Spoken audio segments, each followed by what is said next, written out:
Gold, trusted gold buyers. మీరు తాకట్టు పెట్టిన బంగారాన్ని విడిపించి ఈ రోజు ఉన్న మార్కెట్ ధరకు కొనబడను.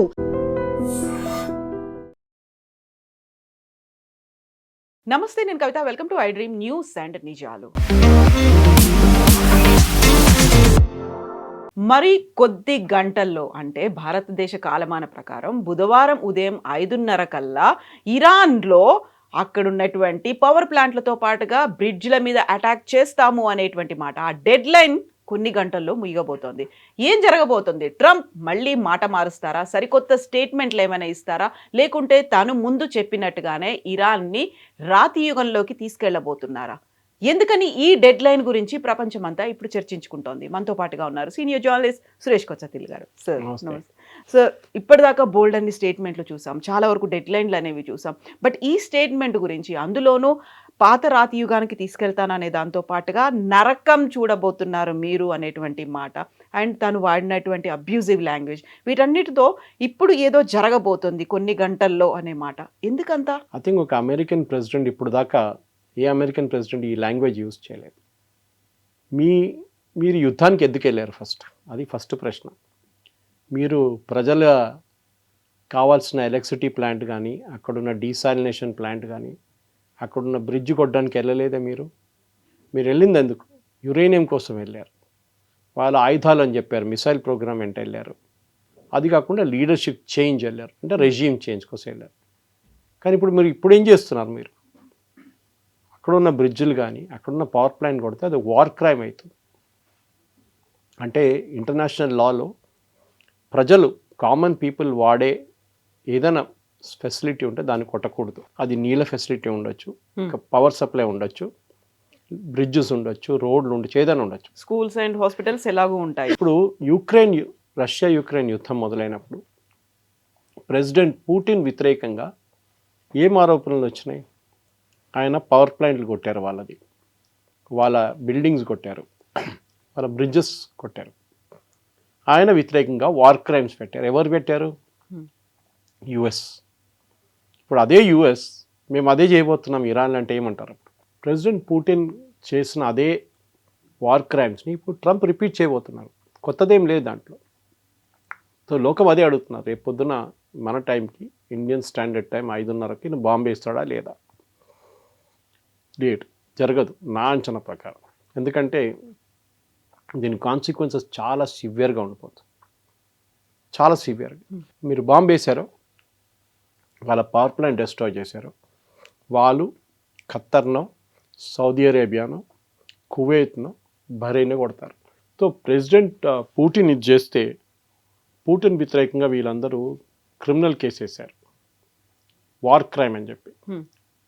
నెటన్యాహు చేసినప్పుడు నెటన్యాహు వ్యతిరేకంగా ఇంటర్నేషనల్ కోర్ట్ ఆఫ్ జస్టిస్లో వెళ్ళి అక్కడ కేసేశారు.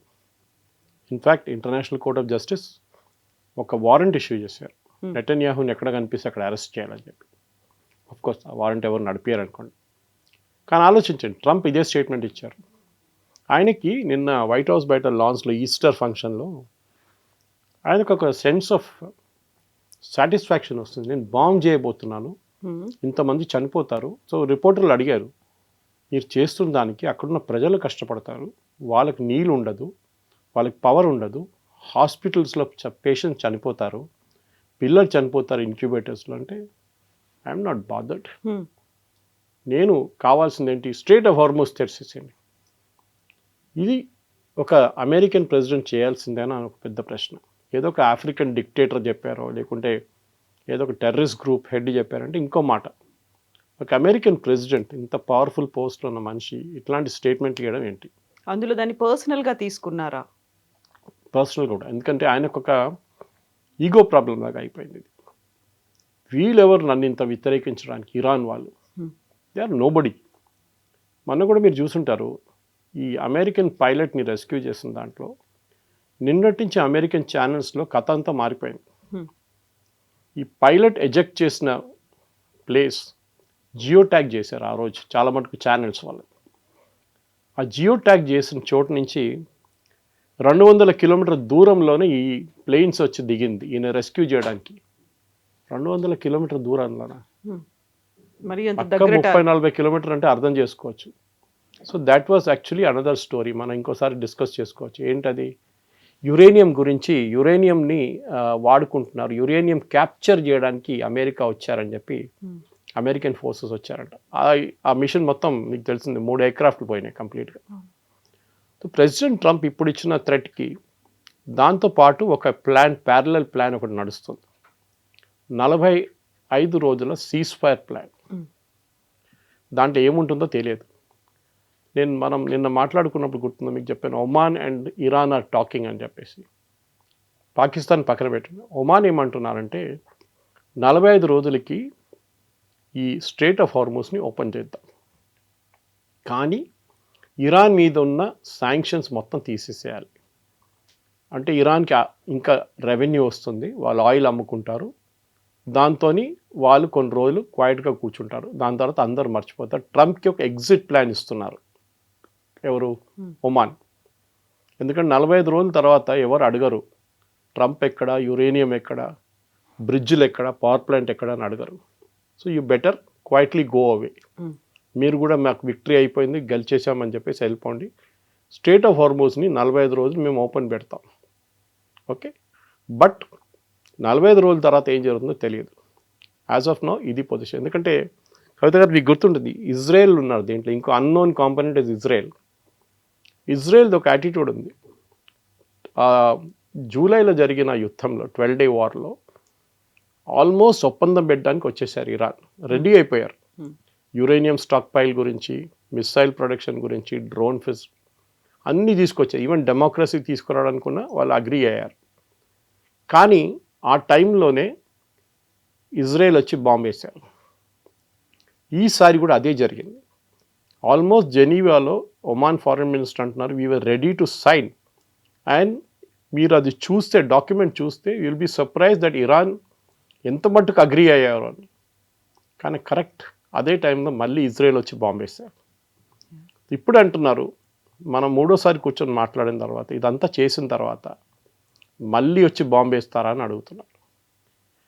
ఇరాన్ కావాల్సింది అది. ఇరాన్ ఏం అడుగుతున్నారంటే, మాకు you give us a blanket assurance that మా మీద దాడి చేయరు. అది ఎవరు ఇవ్వరు. యుఎస్ ఇవ్వరు, ఇజ్రాయెల్ కూడా ఇవ్వరు. సో ఇప్పుడు ఇరాన్ గవర్నమెంట్ ఏమంటున్నారు, మాది ఎట్లయినా మేము మునిగిపోతున్నాం కంప్లీట్గా, but we will destroy every other facility. And as we speak, మనం మాట్లాడే కన్నా 1 గంట ముందు సౌదీ అరేబియా అరామ్కో ఫెసిలిటీ మీద పెద్ద ఒక దాడి జరిగింది ఇరాన్ది. ఇంతకుముందు కూడా చేశారు, ఇంత ముందుకు చేశారు. That is a smaller attack, this a far bigger attack అంట. అప్పుడు ఆలోచించండి, Saudi Arabia the Aramco is one of the biggest facilities. Oil rate $10 పెరిగిపోతుంది ఈజీగా. ఏం అచీవ్ చేయబోతున్నారు? Nobody has any idea. I mean, నేను చాలా మటుకు అమెరికన్ ఛానల్స్ చూస్తూనే ఉంటాను.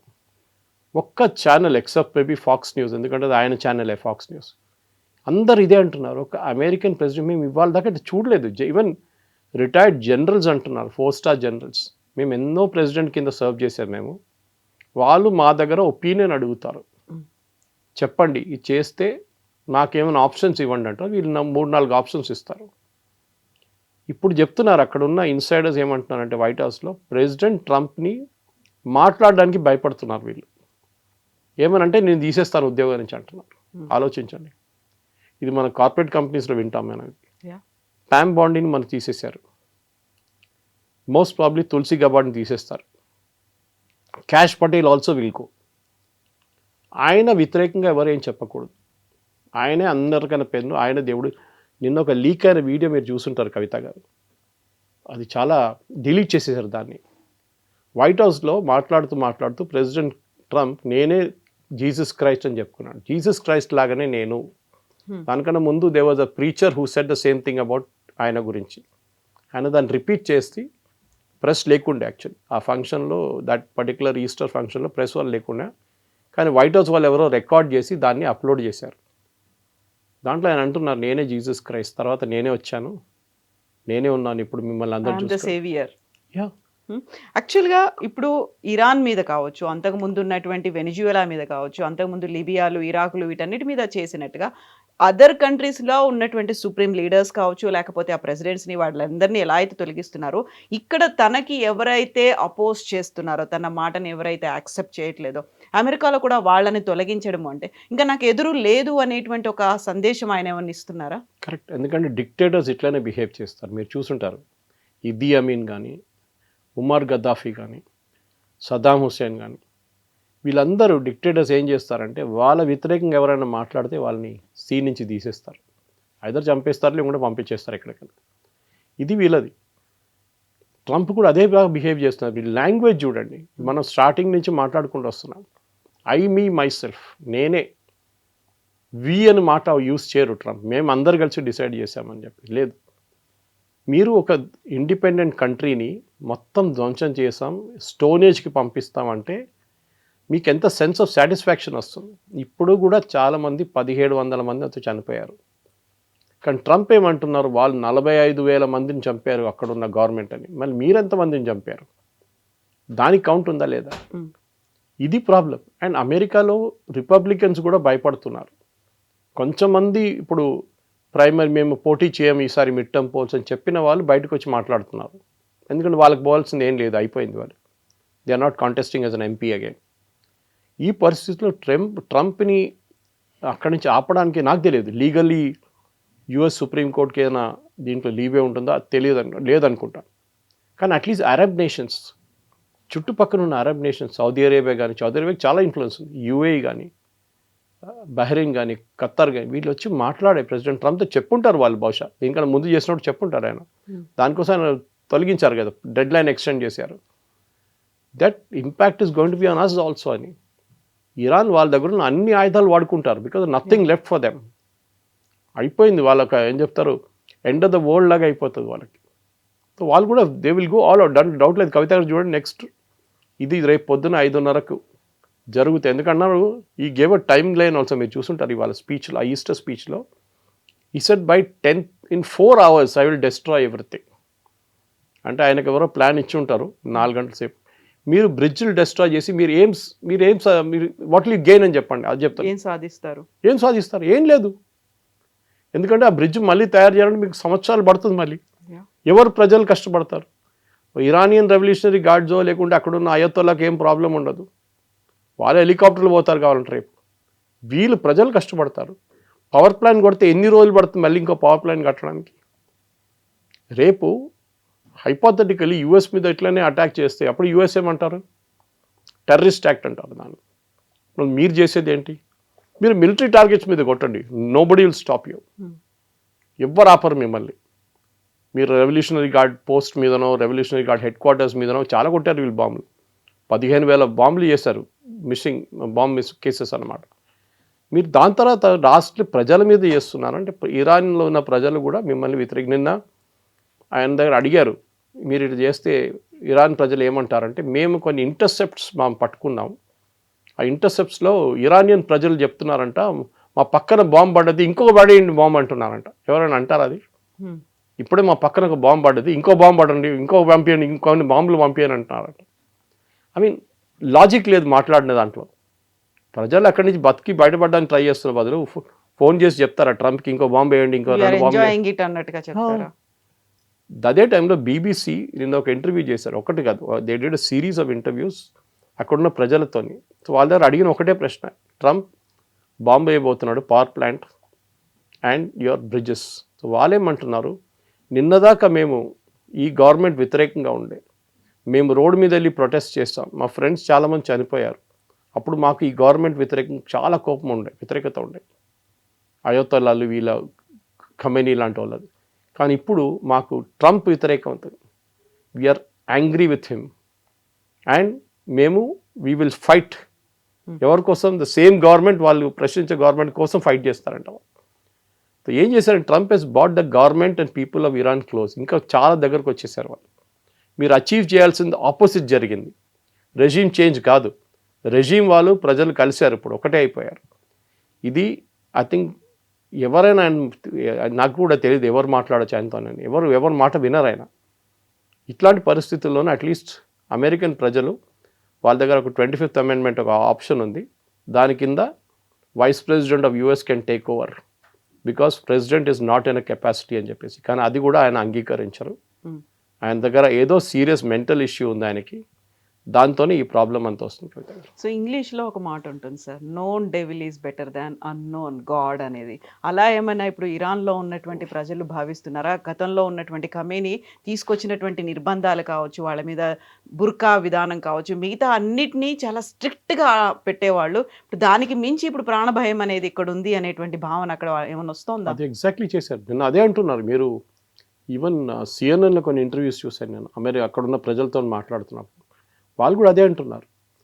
మాకు వీవర్ టోటలీ బాంబింగ్ మొదలైనప్పుడు February 28 ఖమేనీని చంపినప్పుడు వీఆర్ ఆల్ రియలీ హ్యాపీ. మేము పండుగ చేసుకున్నాం ఇంట్లో ఆ రోజు, క్వైట్ సెలబ్రేషన్ చేసుకున్నాం, రోడ్ల మీద కూడా వచ్చారు వచ్చినటువంటి చాలా visuals మంది. చూసాం మనం. కానీ ఇప్పుడు ట్రంప్ వ్యతిరేకంగా ప్రొసెషన్ తీయాలని మాకు అనిపిస్తుంది అంటున్నారు. ఎందుకంటే మా లైఫ్ హెస్ బికమ్ హెల్ అంటున్నారు వాళ్ళు. Hmm. వాళ్ళ హాస్పిటల్స్ని కొడుతున్నారు, వాళ్ళ మెడికల్ ఫెసిలిటీస్ని కొడుతున్నారు, వాళ్ళ టాప్ మోస్ట్ ఇంజనీరింగ్ కాలేజ్ని కొట్టారు నిన్న తెహరాన్లో, ఇస్ఫహాన్లో వాళ్ళ న్యూక్లియర్ ప్లాంట్ దగ్గర కొట్టారు, బుషహర్లో కొట్టారు. ఐఏఈ అంటున్నారు ఆ బుషహర్ ప్లాంట్లో మీరు ఇంకా బాంబింగ్ చేస్తే అక్కడ చుట్టుపక్కల 5,000 కిలోమీటర్ దాకా ఎవరు ఉండలేరు. Hmm. ఆలోచించండి, where entire Gulf will go 116 అయిపోతుంది అంతే.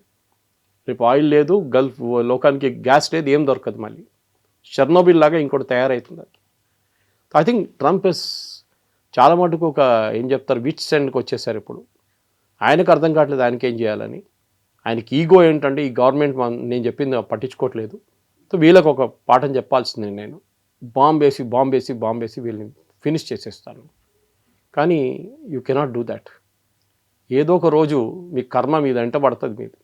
అది ట్రంప్ కూడా తెలుసు. అది మీరు ఒసామా బిన్ లాదెన్ చేసింది కరెక్టా కాదు మనం అడిగేది చెప్పేది. ఇక్కడ వాజ్ 9/11 కరెక్ట్ కాదా అని. కానీ ఒక్కొక్కసారి అనిపిస్తుంది ఇట్లాంటి పని చేస్తే ఏదో ఒక రోజు అక్కడున్న ప్రజల్లో ఒకరు కూడా తిరిగి వచ్చి మీ మీద ఇట్లాంటి ఒక అత్యాచారం చేస్తే మీరేం చేస్తారు? You will sympathise with them saying you have done it to my country, I will do it to you అని. అదే జరగబోతుంది బహుశా. యూ హ్యావ్ క్రియేటెడ్ ఒక న్యూ సెట్ ఆఫ్ ఎనిమీస్ అనమాట. మీ దగ్గర ఇప్పుడు దాకా కొంతమంది అల్ఖైదా కానీ ఐసిస్ లాంటి వాళ్ళు తయారయ్యారు. ఇంకా రేపు కొత్త ఐసిస్ కొత్త అల్ఖైదా తయారవుతారు. ఇట్లాంటి హిట్లర్ ఏం చేశాడు? ఇదే చేశాడు కదా. Hitler went mass genocide. ఒక particular group of people which are Jews, వాళ్ళని తీసుకొని గ్యాస్ చేంబర్లో పంపి లక్షల మందిని చంపారు ఆయన. ఆ హిట్లర్ని ఇప్పుడు కూడా మనం హిట్లర్ అంటాం. ఇప్పుడు ట్రంప్ కూడా ఒక హిట్లర్ లాగా తయారవుతున్నాడు. దట్ ఈస్ క్రియేటింగ్ ఒక వార్ క్రైమ్ చేసి అక్కడున్న ప్రజల్ని చంపుతున్నారు. ఎందుకంటే వేలాది మంది చనిపోతారు, దీంట్లో డౌట్ లేదు. So he should be contained. ఆయన్ని అమెరికన్ కాంగ్రెస్ కానీ రిపబ్లికన్ పార్టీ కానీ ఒక అగ్రిమెంట్కి వచ్చి ఈయనని he should be removed as the president of United states. అది ఒకటే సొల్యూషన్, ఇంకేం లేదు. ఇప్పుడు ఇంత అవుతున్నప్పుడు నెతన్యాహు అయితే ఏం మాట్లాడట్లేదు. ఐదర్ ఇరాన్ మాట్లాడుతుంది ఆర్ఎల్స్ డొనాల్డ్ ట్రంప్ మాట్లాడుతున్నారు. సైలెంట్గా ఇజ్రాయెల్ తన పని తను చేసుకుపోతోందా అనుకున్నప్పుడు ఇంత అగ్రెసివ్గా డొనాల్డ్ ట్రంప్ ముందుకెళ్తున్నాడు. Then what is Netanyahu is doing అనేది? See, this war is Netanyahu's war actually. మీరు గుర్తుండదు, ఫస్ట్ డే February 28 రోజు it was Israeli bombing. America participate చేయలేదు దాంట్లో. వాళ్ళు బాంబు వేస్తున్నాడు, మేము కూడా ఏం చేసుకోవాలి, పక్కన కూర్చొని చూడాలని చెప్పి వచ్చాడు ట్రంప్.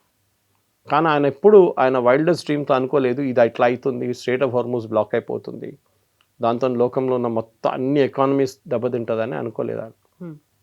ఇప్పుడు ఎకానమిస్ట్ ఏమంటున్నారు, నిన్న చాలా ఫేమస్ 2-3 ఎకానమిస్ట్ అమెరికన్ ఛానల్స్లో మాట్లాడితే ఏమన్నారంటే, అదారు అడిగిన ప్రశ్న ఇది, రేపు ఈ యుద్ధం ఆగిపోతే ఎన్ని రోజుల్లో ఒకటి ఆయిల్ ప్రైసెస్, సెకండ్ లోకంలో ఉన్న ఫైనాన్షియల్ స్టాక్ మార్కెట్స్ ఎన్ని రోజులు పడుతుంది నార్మల్ సెన్స్కి రావడానికి?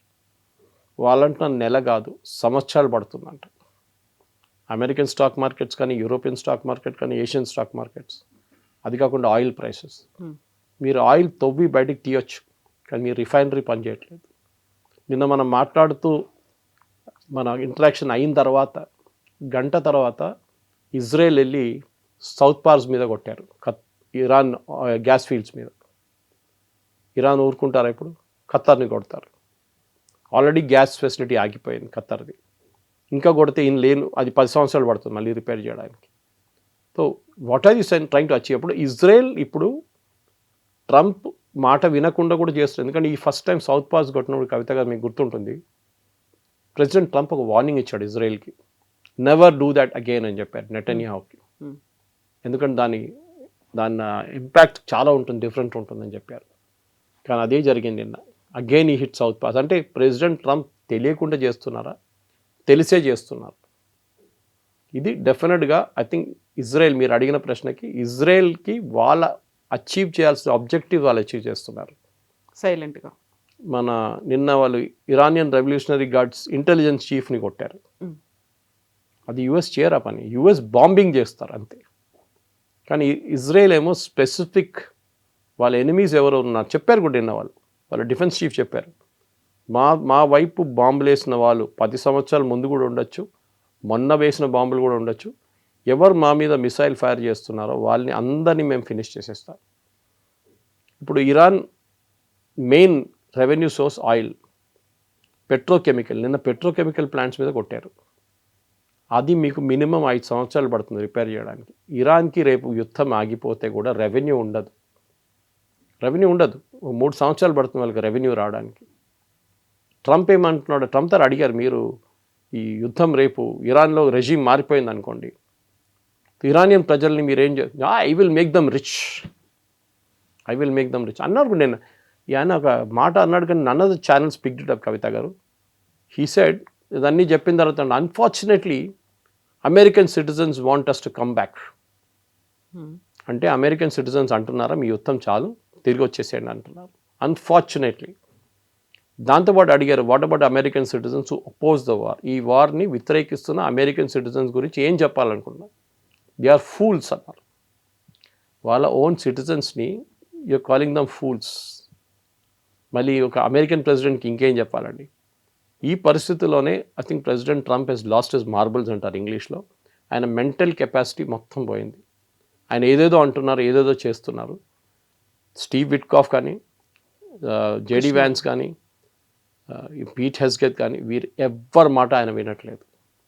He's just doing what he wants to do. ఇప్పుడు 45 days ఒక సీజ్ ఫైర్కి సంబంధించి కొంచెం ఏదో చర్చలు ఉన్నాయి, దానికి స్పెక్యులేషన్స్ అయితే జరుగుతున్నాయి. కానీ కరెక్ట్గా ఏం జరుగుతుంది, నిజంగానే 45 days సీజ్ ఫైర్ ఉంటుందా అనేది ఇంకా ఇట్ ఈస్ ఆన్ కార్డ్స్ అంటే అది డౌట్ఫుల్గా కనిపిస్తుంది. బట్ ఇంకొకరు ఎవరైనా వచ్చి ఇంటర్వ్యూన్ అవ్వాలి. యునైటెడ్ నేషన్స్ అనేది ఉంది, లేదు ఈ top countries, powerful other countries ఉన్నాయి, అవి కూడా ఎందుకు ఇంటర్వ్యూన్ అవ్వట్లేదు? అవి కూడా ఎందుకు మాట్లాడే ప్రయత్నం చేయట్లేదు? వాళ్ళు ఎవరు చెప్తే పట్టించుకుంటారా ట్రంప్? ఆయన నిన్న ఇంకో స్టేట్మెంట్ ఇచ్చారు, నేటో, ఈ హేట్స్ నేటో అంటే ఆయనకి బీపీ ఎక్కువైపోతుంది ఆయనకి. నిన్న అంటున్నారు, పుటిన్ నా దగ్గర చెప్పారు నేటో గురించి, నేటో అంటే ఏంటని నన్ను ఎక్స్ప్లెయిన్ చేసి ఇచ్చాడు. నాకు చాలా ఐ వాజ్ రియలీ హ్యాపీ ఆయన ఎక్స్ప్లెయిన్ చేసిన తర్వాత, నేటో ఇదేనా అని చెప్పేసి. పుటిన్ చెప్పిన మాటకి విలువ ఇస్తున్నాడు ఆయన. ఇదే మనిషి బైడెన్ గవర్నమెంట్ ఉన్న టైంలో పుటిన్ని తిట్టారు. ఆ టైంలో పుటిన్ యూక్రెయిన్లో చేస్తున్న యుద్ధం కానీ అది హ్యూమన్ రైట్స్ వయలేషన్స్, అది పుటిన్ జైలు వేసేసేయాలి అన్నీ చెప్పారు. అదే ట్రంప్ ఇప్పుడు పుటిన్ సపోర్ట్ చేస్తున్నారు. రష్యా, కవిత గారు, ఈ యుద్ధం మొదలైనప్పటి నుంచి 2 దేశాలు అన్నిటికంటే ఎక్కువ రెవెన్యూ సంపాదిస్తున్నారు ఆయిల్ నుంచి. ఒకటి ఇరాన్, ఒకటి Russia. Russia is now selling oil at $105 per barrel. వాళ్ళ దగ్గర నెక్స్ట్ 5 సంవత్సరాలు కావాల్సిన డబ్బులు వాళ్ళు సంపాదించుకున్నారు ఈ నెల లోపల. వాళ్ళు they're just selling oil like crazy అన్నమాట. వాళ్ళకి ఆయుధాలు ఏంటి, వాళ్ళు ఏం కావాలంటే కొనుక్కొచ్చి యూక్రెయిన్ మీద రేపు. సో ట్రంప్కి ఏంటంటే ఇప్పుడు ఒకవైపు ఇరాన్, ఇంకోవైపు నేటోని కూడా కొట్టాలని ఉంది ఆయనకి. చెప్పారు కూడా కదా, నేటో నన్ను హెల్ప్ కోసం అడిగినప్పుడు రాలేదు. ప్రెసిడెంట్ మ్యాక్రాన్ గురించి చెప్పారు, స్టేట్మెంట్ ఇచ్చారు. ఆయన వైఫ్ ఆయన కొడుతున్నారు, ఆయన వైఫ్ ఆయన తిడుతున్నారు అని చెప్పి పర్సనల్ మ్యాటర్స్ కూడా ఒఫిషియల్ దాన్ని తీసుకు. కానీ ఇరాన్లో ఉన్న రెవల్యూషనరీ గార్డ్స్ వాళ్ళు చాలా క్లియర్, ఇవాళ కూడా వాళ్ళు స్టేట్మెంట్ ఇచ్చారు, we will fight to the finish. మనందరూ థర్డ్ వరల్డ్ వార్ అంటాం. అన్ని వరల్డ్ వార్లు మొదలైనది ఒక చిన్న ఘటనతోనే. బహుశా ఇది వరల్డ్ వార్ కాదు, ఎందుకంటే వరల్డ్ వార్ ఉండాలంటే 2 సైడ్లు ఉండాలి. ఇరాన్ వైపు పాప ఎవరు లేరు. అది మ్యాక్సిమం మీరు కావాలంటే చెప్పొచ్చు రష్యా ఉందని చెప్పొచ్చు అంతే. కానీ వాళ్ళు కూడా డైరెక్ట్గా సహాయం చైనా కోఆపరేట్ చేస్తున్నారు. China is buying the Iranian oil which is the biggest cooperation they can do. కానీ ఫిజికలీ వీళ్ళు ఎవరిద్దరు హెల్ప్ చేయట్లేదు, చెప్తున్నారు కానీ moral support. For example Russia వాళ్ళ టెక్నాలజీ యూజ్ చేసి యుఎస్ షిప్స్ ఎక్కడ ఉంది, యుఎస్ ఎయిర్క్రాఫ్ట్ ఎక్కడ పార్క్ చేస్తున్నారు గల్ఫ్ కంట్రీస్లో అని చెప్పి డీటెయిల్స్ ఇస్తున్నారు ఇరాన్కి. అది శాటిలైట్ ఇమేజరీ ఉండొచ్చు, ఫోటోగ్రాఫ్స్ ఉండొచ్చు. దానికోసం నిన్న అమెరికన్ గవర్నమెంట్ అక్కడున్న ఒక కమర్షియల్ శాటిలైట్ ఫామ్కి ఆదేశాలు ఇచ్చారు దట్ మీ ఇమేజెస్ అమ్మకూడదు, next 15 days don't sell your images. వాళ్ళు ప్రైవేట్ లాగా ఇప్పుడు మీకు కావాలంటే డబ్బులు కడితే మీకు ఇచ్చేస్తారు ఇమేజెస్. అలు దేర్ బేస్ ది ఫోటో ఇవ్వండి అని చెప్పి మొత్తం ఫోటో ఇచ్చేస్తారు. మీరు దాన్ని బ్లో అప్ చేసుకుంటే ఎన్ని ఎయిర్క్రాఫ్ట్ ఎక్కడ ఉన్నాయి, ఎన్ని F-16 ఎక్కడ ఉన్నాయి, F-35 ఎక్కడ మీకు తెలిసిపోతుంది. అది అమ్మకూడదు అన్నారు. Which can be taken, okay, safety wise that is a good thing. కానీ రష్యాకి ఇప్పుడు కావాల్సిందంటే యుద్ధం ఇంకా నడవాలి. ఇంకొక 6 నెలలు నడిస్తే రష్యా ఉన్న ఆయిల్ అంతా అమ్ముకుంటారు వాళ్ళు, బ్యాక్లాగ్ ఉండదు వాళ్ళకి. చైనాకి ఏంటంటే ప్రాబ్లం, ఆయిల్ దొరకట్లేదు. ఇరాన్ నుంచి ఉన్న ఆయిల్ వాళ్ళ బిగ్ సోర్స్. వెనిజువేలా దానికన్నా పెద్ద సోర్స్ ఉండేది. వెనిజువేలా వాళ్ళకి పోయింది ఇప్పుడు. క్యూబా చూడండి ఏం చేస్తున్నారు ప్రెసిడెంట్ ట్రంప్. రష్యా ఆయిల్ క్యూబాలో అమ్ముతున్నారు. సో ఇరానియన్స్ని మీరు గాయపరచాలనుకుంటే వాళ్ళ మీద బాంబులు వేస్తే they will debt to America అని చెప్పే మాట వాళ్ళు ముందు ఫోర్సిబ్లీ వాళ్ళతో చేపించారు. కానీ ఈసారి రెగ్యులర్గా వాళ్ళు కావాలని చెప్పి వాళ్ళ మనసు నుంచి చెప్తారు ఈసారి death to America, death to Israel అని. ఇజ్రాయెల్ కూడా మీరు చెప్పినట్లు వాళ్ళ పని, వాళ్ళ స్ట్రాటజీ సపరేట్, దీంతో సంబంధం లేదు. అది they are doing what they want. Netanyahu చెప్పారు చూడండి, యుద్ధం రేపు ఎల్లుండి ఆగదు, మాకు ఒక లాంగ్ టర్మ్ ఆబ్జెక్టివ్ ఉంది. ఇరాన్ వాళ్ళ ప్రాక్సీస్ని కొట్టడం, హెజ్బుల్లా, హమాస్, హూతీస్, వీళ్ళని కొట్టిన తర్వాత మేము వీ విల్ రిలాక్స్. ఇజ్రాయెల్ లెబనాన్తో అంటే హెజ్బుల్లాతో నిన్ననో మొన్ననో మొదలు పెట్టలేదు యుద్ధం, 40 సంవత్సరాల నుంచి నడుస్తుంది. అప్పుడు ఆలోచించండి ఇజ్రాయెల్ ఎందుకు ఆపుతారు. వాళ్ళకు లాంగ్ టర్మ్ వ్యూ ఉంది, అమెరికాకి లాంగ్ టర్మ్ వ్యూ లేదు. ఏదో చేసి చూడండి, నిన్న కూడా ఆయన స్టేట్మెంట్ ఇచ్చి you know what is the biggest thing I can take from there అన్న, ఆయిల్ తీసుకుంటే చాలా డబ్బులు ఉంటుంది. వెనిజువేలాలో చూడండి, కానీ make a statement like that. ఒక ప్రెసిడెంట్ ఇంకో దేశానికి ఉన్న ఆయిల్ తీసుకెళ్ళి అమ్ముకుంటారు. వాళ్ళ రిసోర్సెస్ని ఎలా యూస్ చేసుకుంటారు. ఎస్, మన రేపు పాకిస్తాన్కి వచ్చి వాళ్ళని టేక్ ఓవర్ చేసి వాళ్ళ దగ్గర ఉన్న ఏం చెప్తారు రేర్ ఎర్త్స్ అమ్ముకుంటే ఎట్లా ఉంటుంది. ఏ దేశం చేయరు, సెల్ఫ్ రెస్పెక్ట్ ఉన్న ఒక్క దేశం కూడా చేయరు. వెనిజువేలాకి ఆప్షన్ లేకుండే, వాళ్ళ తల మీద తుపాకీ పెట్టి నువ్వు చేయంటే చేశారు వాళ్ళంతే. పాసిబ్లీ వాళ్ళ వైస్ ప్రెసిడెంట్కి మంచి డబ్బులు ఇచ్చి ఉంటారు, ఆమె హ్యాపీ. దేశం కాబట్టి దేశం అమ్ముకోండి. ఇరాన్ అలో చేయరు. Iranians are very very proud people. అది ట్రంప్ ఇవాళ డెడ్ లైన్ కాకపోతే రేపటి డెడ్ లైన్లో కూడా ట్రంప్ అది నేర్చుకుంటారు. Thank you so much sir. And for more videos, Please subscribe to iDream. Please subscribe to iDream. Please subscribe iDream. And please subscribe to iDream. For more videos, subscribe to iDream. please like, share and subscribe to the channel. Congratulations, iDream. Subscribe to iDream. Subscribe to iDream. So subscribe to iDream Media. iDream ki iDream team andarki huge congratulations. Please subscribe iDream Media. Please subscribe to iDream. Subscribe iDream. Please subscribe to iDream. iDream అంటే నా కళల ఛానల్ను subscribe చేసుకున్న నోరు తిరుగుతలేదు, మీరైతే గంట గుర్తు కొట్టండి. For more such videos, please subscribe to iDream. Subscribe to iDream. Please subscribe to iDream. Please subscribe iDream Media. Please do subscribe to iDream. Please subscribe to iDream Media. For best entertainment and information, please subscribe iDream. And don't forget to subscribe to iDream.